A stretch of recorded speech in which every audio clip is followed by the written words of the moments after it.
गांव के एक छोटे से कोने में बसा था एक गरीब लड़का जिसका नाम अर्जुन था। उसके पिता एक साधारण किसान थे और माँ घर के छोटे मोटे काम करके परिवार का पेट पालती थी। अर्जुन बचपन से ही बहुत बुद्धिमान था, लेकिन गरीबी ने उसे बहुत सारी परेशानियों से घेर रखा था। उसने पढ़ाई में बहुत मेहनत की, लेकिन परीक्षा में अच्छे अंक लाने के बावजूद उसे नौकरी नहीं मिली। निराश होकर उसने कई और काम करने की कोशिश की, लेकिन हर बार असफलता हाथ लगी।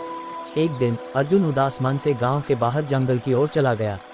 वहां उसकी मुलाकात एक साधु से हुई। साधु ने उसे देखकर मुस्कुराते हुए पूछा, बेटा क्यों इतने परेशान हो? अर्जुन ने अपनी सारी परेशानियां साधु को बता दीं।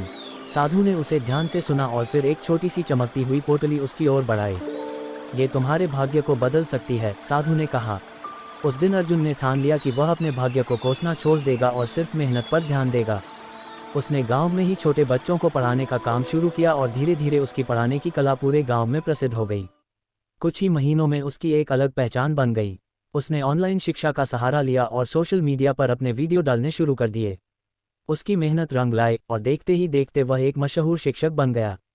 अर्जुन की कहानी सुनकर एक प्रसिद्ध कॉलेज ने उसे बतौर प्रोफेसर नौकरी का ऑफर दिया। वही लड़का जो कभी नौकरी के लिए भटकता था, अब एक बड़े संस्थान का शिक्षक बन चुका था।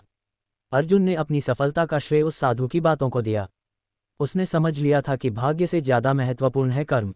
इस कहानी से हमें यही सीख मिलती है कि मेहनत कभी व्यर्थ नहीं जाती। भाग्य और कर्म का खेल अजीब होता है, लेकिन जो कर्म करता है उसका भाग्य खुद ब खुद बदल जाता है। अगर कहानी अच्छी लगी हो तो लाइक करें और चैनल को सब्सक्राइब करें। और कमेंट में ये बताओ कि कौन गरीब था इस कहानी में।